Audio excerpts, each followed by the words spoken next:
In a prior lesson on movement in a work file, you learned that the record key is assigned to function key 3, and the field key is assigned to function key 4.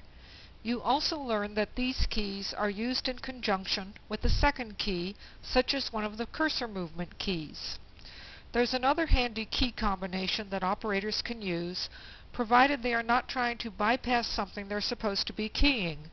The key combination field G, which you can think of as field GO2, asks for a field number and will take the operator to the field specified. Let's look at a job with lots of fields. We'll go into the correct mode on the file SURV2. There's certainly lots of fields on format 2. There's even more on format 3.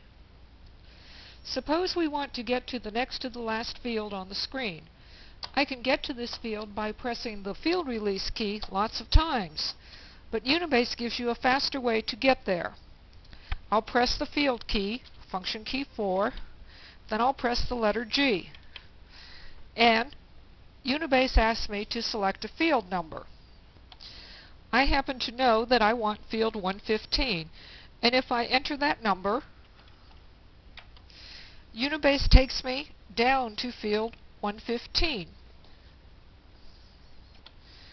Even if I don't know the field number, I can certainly guess at it. If I try field 50, field G50, the cursor stops about halfway down the screen. Now I'll try field 100. And I happen to be very close to the field I want, and now it's a simple matter to just press the enter key until I get to the second last field. Even if I had no clue what to guess, Unibase protects me. If I select field 200, I get the message non-existent field. But there's an even sneakier way to get to that field. Let's start on a fresh record. Let's turn auto off by pressing function key 2. See the A disappear from the screen?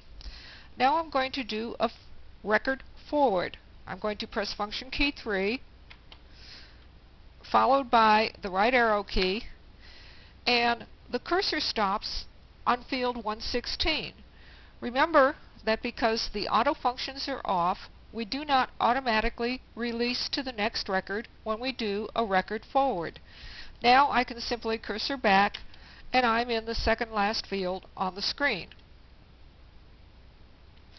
Now let's turn auto back on and go to the next record.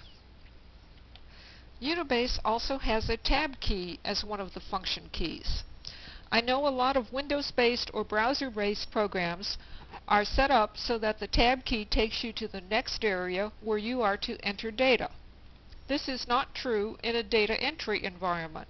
The tab key is treated more like the tab key on a typewriter. Are you old enough to know what those are? Old enough to have ever used one? In data entry, the field release key takes you to the next field. The tab key takes you to a field where a tab stop has been set up by the programmer. In this job, which was an extremely large survey, the programmer set up tab stops at convenient places for the operator. If I press tab, you can see I'm now down at what would be question 5 on this particular form. If I press tab again, I'm down to page 6. If I press tab again, I'm down to a second set of questions on page 6. Once again, I'm at the beginning of page 7. The tab stops are usually set up to skip over areas of the survey that might not have answers to the particular questions. We'll see the record and function keys again in a later lesson on the correct key, which is function key 9.